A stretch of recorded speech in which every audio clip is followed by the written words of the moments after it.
Chers amis, Erev Tov et Shalom Hashem Na'aseh V'Natzliach, on est ce soir le dimanche soir, donc déjà le 7 février. Le Kaf Vav, puisqu'on est déjà dans la nuit, le Kaf Vav, le 26 du mois de Shvat L'Chaim Tovim ou Shalom, shiur acheté Bezrat Hashem par Max Sultan pour Leilou Nishmat de Eliaou Ben Elis Zaiza Sultan. Bezrat Hashem, Alava Shalom.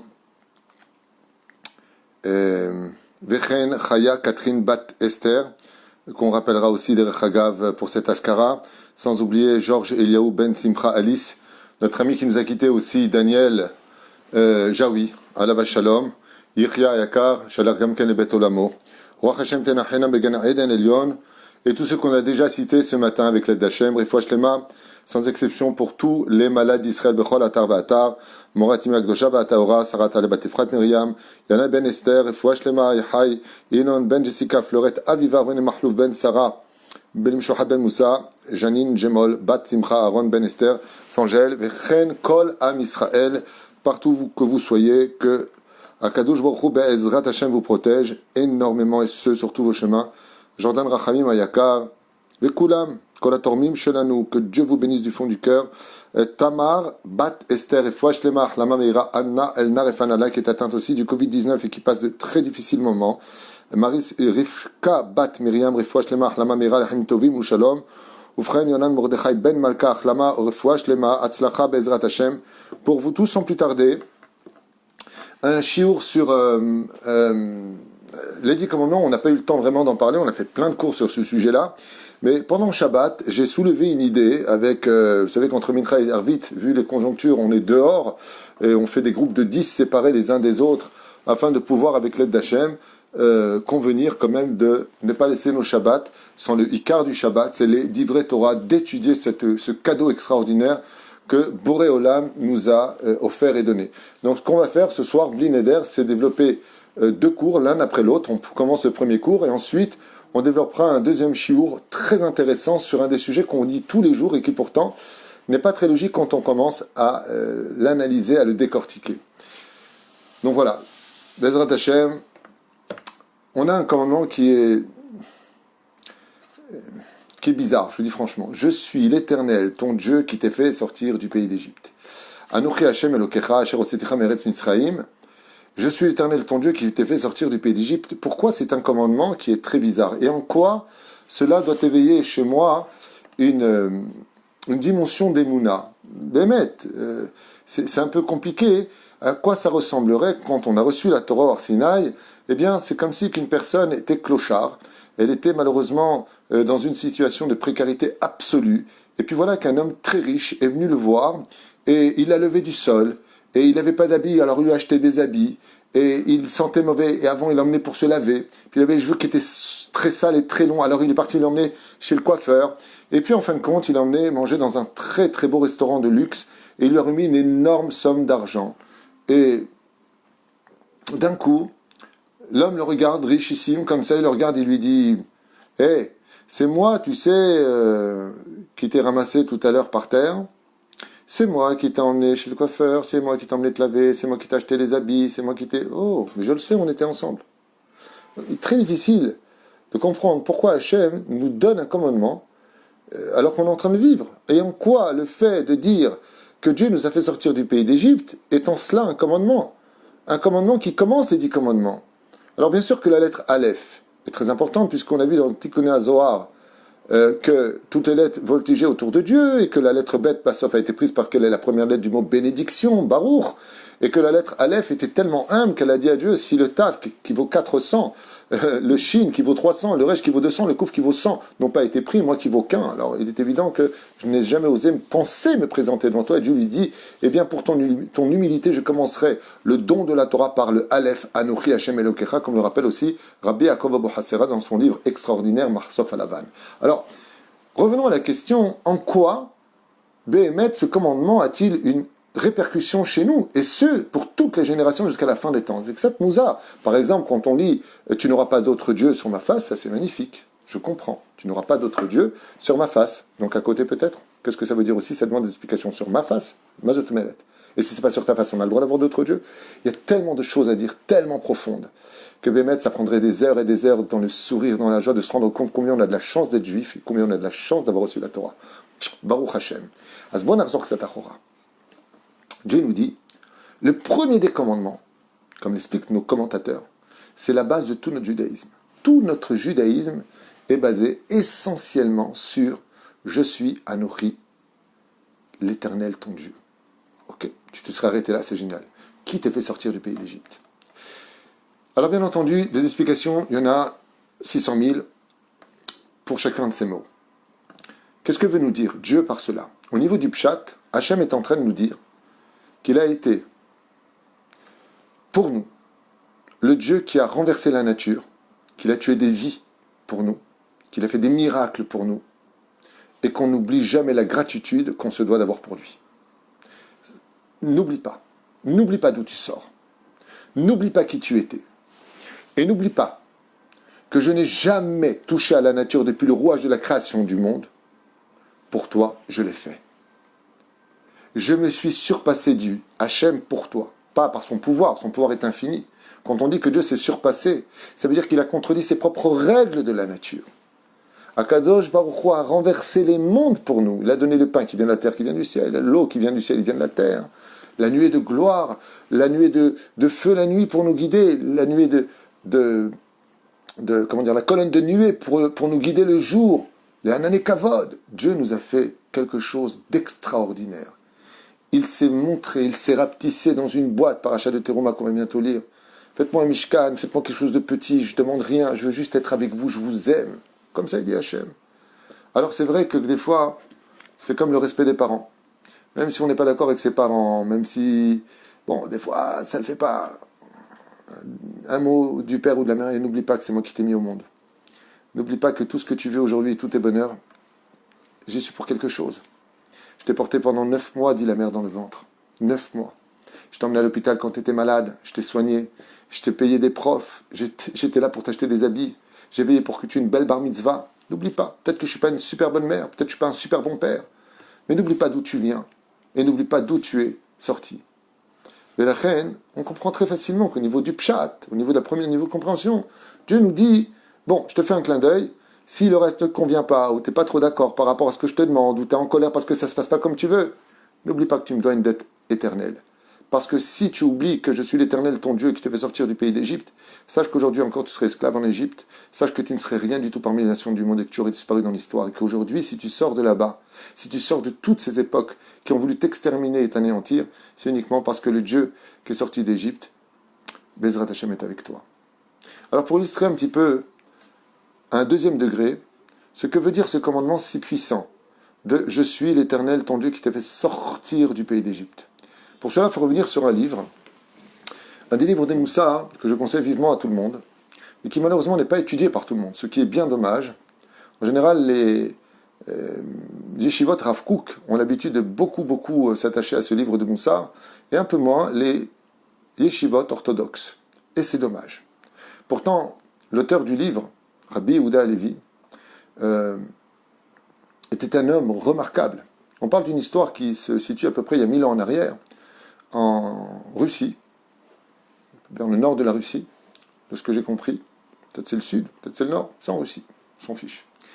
Et il y avait un roi là-bas, puissant, qui tenait tête aux Cosaques, qui tenait tête à tous les ennemis, et qui était un homme qui avait une particularité, c'est qu'il cherchait la vérité, exactement comme Yitro.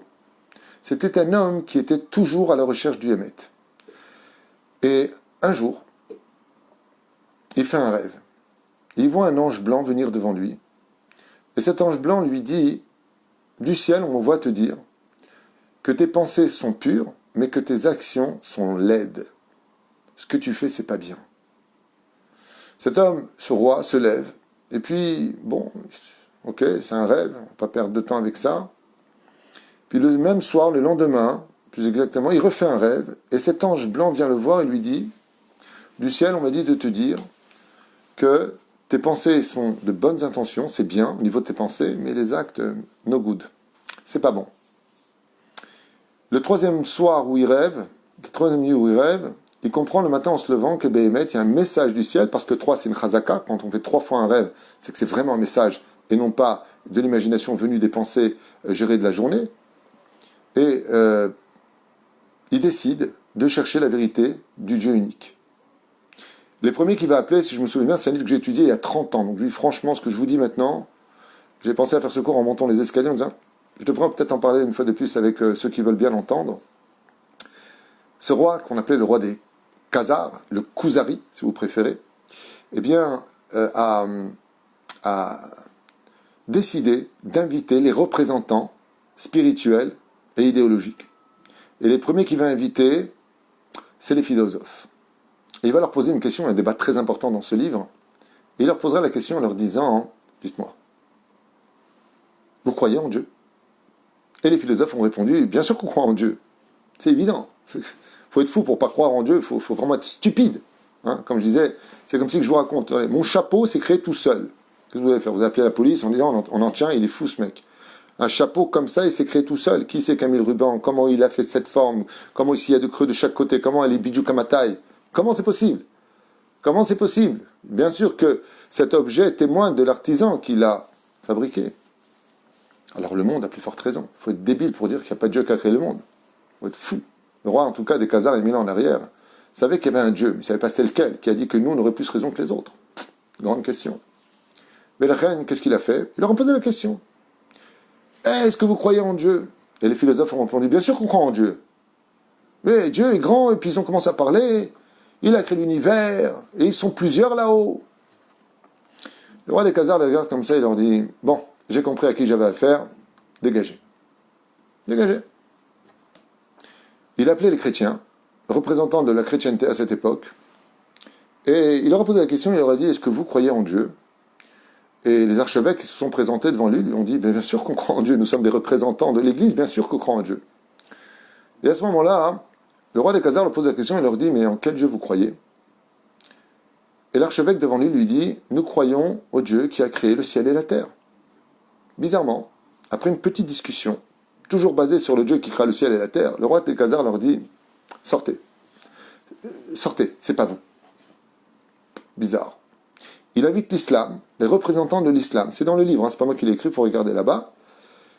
Et il leur pose la question, pareil, est-ce que vous croyez en Dieu? Réponse, oui, on croit en Dieu. Il leur pose la question, quel Dieu vous croyez? Et il répond, le Dieu qui crée le ciel et la terre, Dieu est grand.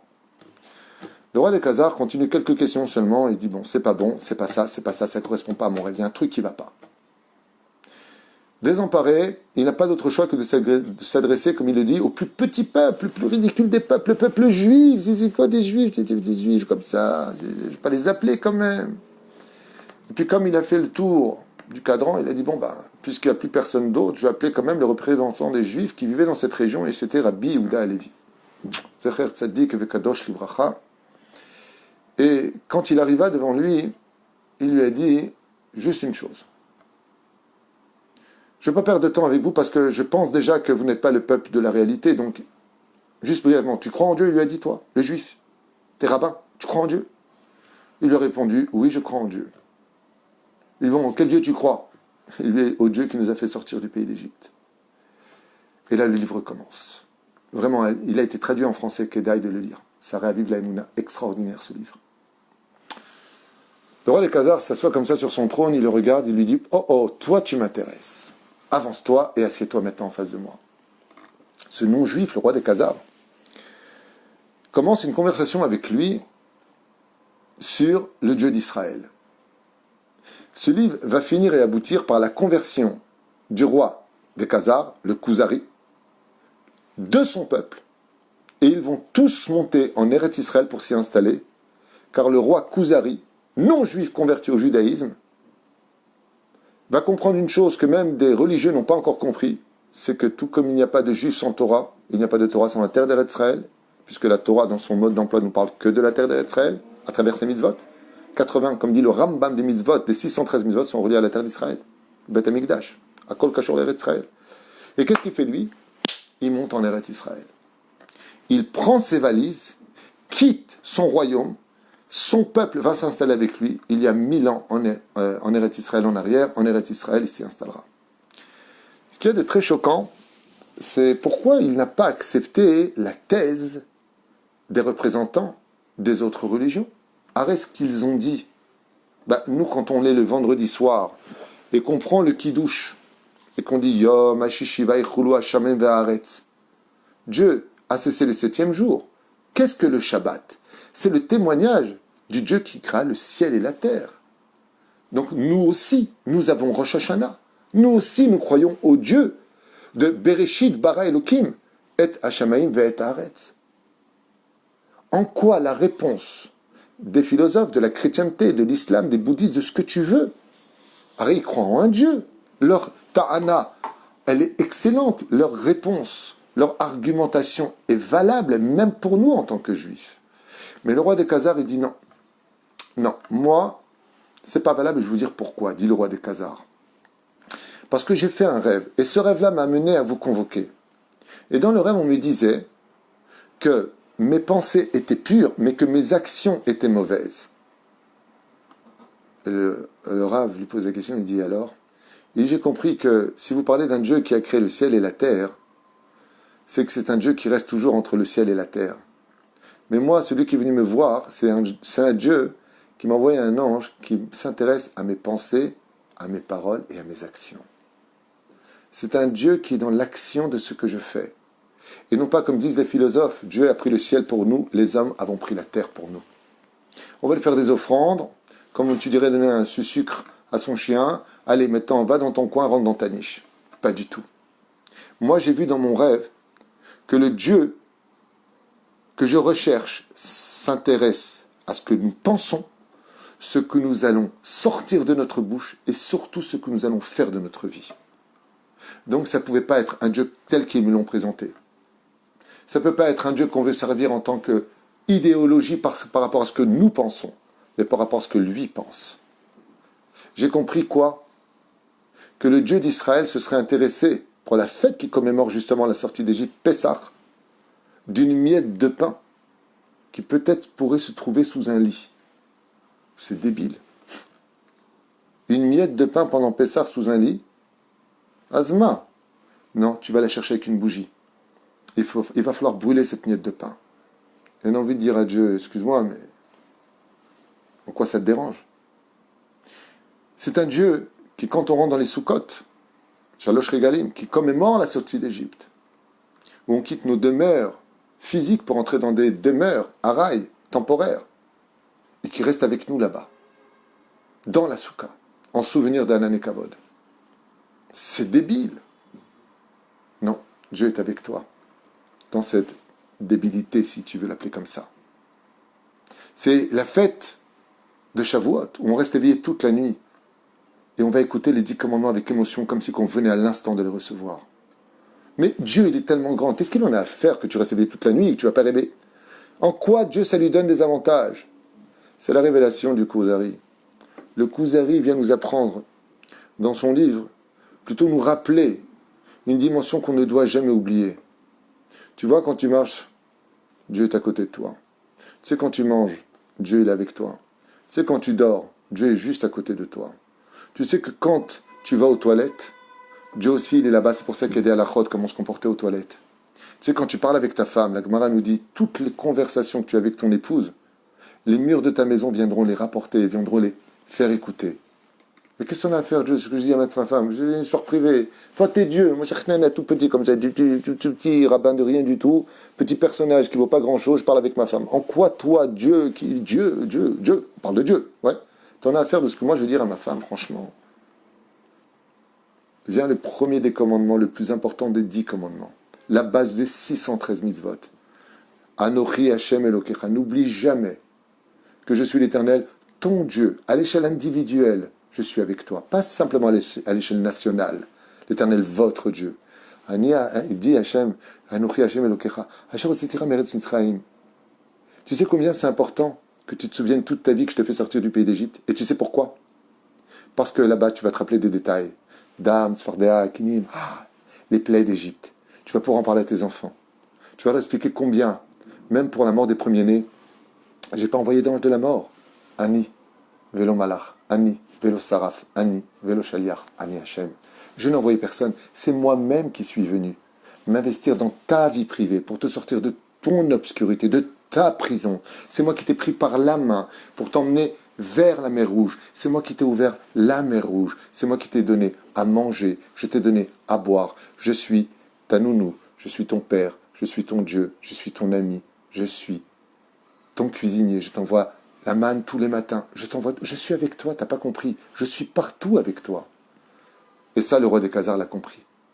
Il a dit, si Dieu s'intéresse à nous, et qui me dit que mes actions ne sont pas bonnes, c'est qu'il voit mes actions sont bonnes, mais que mes pensées... Non, que mes actions ne sont pas bonnes, mais que mes pensées sont bonnes, c'est que c'est un Dieu qui s'intéresse aux plus petits détails de ma vie. Et donc c'est un Dieu qui vit avec nous, c'est un Dieu qui s'intéresse à nous, c'est un Dieu qui respire ce que nous respirons, voit ce que nous voyons, et se trouve dans la parole que nous sortons de notre propre vie. Et la reine, le premier des commandements, « Je suis l'Éternel, ton Dieu », doit être non seulement un commandement qui nous rappellera combien on doit à Dieu de nous avoir sortis du pays d'Égypte, mais surtout que depuis qu'il est venu nous chercher en tant que nation, et ce jusqu'à la fin des temps, eh bien Dieu sera toujours près de nous. Vous savez à qui appartient le monde futur? Le monde futur appartient à ceux qui ont été capables de vivre la dimension du Kuzari. Ce sont ces gens extraordinaires que partout où ils vont, ils sont capables de prendre Dieu avec eux. Ils n'ont pas honte. Et pourquoi? Parce que le monde futur, c'est quoi? Une fois, j'ai posé la question à mon rave, même si personne n'a vu réellement ce qu'est le monde futur, on a quand même des bribes d'explication. Le monde futur, c'est quand on verra Dieu, quand on sera capable d'être près de lui et de ressentir sa présence à un très haut degré, une joie incommensurable, inexplicable, où aucun mot n'a été créé dans l'univers pour définir l'immensité de jouissance pour l'éternité que de ressentir enfin la présence de Dieu réellement dans notre vie. Dieu, il nous dit à tous, tu m'as fréquenté de ton vivant, c'est moi qui te fréquenterai de ta mort. La reine Shinske Kulanu, Bezrat Hashem de vivre, l'Amprish et Tev, ce commandement incroyable de je suis l'Éternel ton Dieu, parce que ce Dieu est toujours avec nous, pour le meilleur comme pour le difficile, au point que nos sages ont dit, quand tu pleures, sache que Dieu pleure. Quand tu souffres, Dieu souffre. Quand tu ris, Dieu rit. Mais attention, Rabbi Nachman, quand il a compris ça, qu'est-ce qu'il nous a dit? Ouh là là, si c'est le cas, donc il faut toujours être heureux. Pourquoi? Parce que si tu es malheureux, tu rends Dieu malheureux. Parce que Dieu, quand il a créé le monde, il a pris sur lui une mission que seul lui, dans son humilité, pouvait prendre. Tout ce que vous ressentirez, vous, je le remettrai sur moi, je ressentirai. Quand tu auras mal, j'aurai mal. Quand tu ne seras pas bien, je ne serai pas bien. Donc, qui fait le baromètre chez Dieu? Nous. Quand on prend sur nous la mitzvah d'être saméach, même si on n'a pas de raison, même si on n'en a pas la force, même si on n'en a pas envie, on fait quelque chose de grandiose dans le ciel. Vous savez c'est quoi? C'est que si on va bien, malgré toutes les épreuves qu'on a, on permet à Kadosh Baruch Hu d'aller bien. Tout comme un père ne serait jamais bien, jamais souriant, s'il avait son fils qui était vraiment malheureux, qui était vraiment à bout de souffle, qui était vraiment perdu. Comment est-ce qu'un père peut manger son steak et son fils n'a pas de quoi manger dans son assiette? Et la Chaya nous dit à Kadosh Baruch Hu, c'est vrai que je suis des fois mené à faire des choses qui sont compliquées. C'est vrai que des fois, c'est très dur. Avant ne perdez jamais le désespoir. En yehush klal ba'olam. Parce que moi, ce que je veux plus que tout, dit Hachem, c'est vous voir heureux, épanoui. Ce sont vos fautes qui vous font tomber. Ce sont vos fautes qui sont des obstacles à l'abondance que je vous amène, dit Hachem. Mais moi, personnellement, on est dans la même barque. Partout où vous êtes, je serai. Il y a 72 ans, 75 ans en arrière, vous êtes rentrés dans les fours crématoires, sachez que j'y étais aussi. Quand les gens criaient et pleuraient, j'étais avec eux aussi. Mais dans vos mariages, j'y étais aussi, juste en haut de la Shrina, se trouver en haut de la Choupa. Kadosh Baruch Hu est avec nous à chaque moment. Et ça, on le retrouve dans le premier commandement. Anochi, Hashem, Elokecha, Asher Otseticha, Meretz Mitzrayim, qui t'a fait sortir du pays d'Égypte. Et cela vient nous dire que depuis qu'il nous a pris la main pour sortir du pays d'Égypte, sa main ne nous a encore jamais lâchés jusqu'à aujourd'hui. Baruch Adonai l'Olam, Amen va Amen. Ce shiur était pour l'élévation de, juste un instant, Bezrat Hashem, voilà. Lenu Nishmat Eliyahu ben Eliz Zaïza, Sultan, Roi Hashem Tenachen Began Eden Lyon, avec lui Kol Mete Israël, sans oublier mon beau-frère aussi, Georges Eliyahu Ben Ali Samar Alav Shalom. On a du mal à réaliser que des gens aussi précieux nous aient quittés. Roi Hashem Tenachen Began Eden Lyon, Vechol Shovim Mam, Chaya, Catherine Batester aussi, Bechol Mete Israël Bechol Ata Ba'atar. Beaucoup d'Atzlacha Ve'Arvacha. Et n'oubliez jamais un détail, un juif n'est jamais seul. Depuis la sortie d'Égypte, particulièrement en tant que nation, Dieu est juste à côté de nous. À nous de le dévoiler. A tout de suite pour le prochain shiur Bezrat Hashem Kol Tov. Shavua Tov.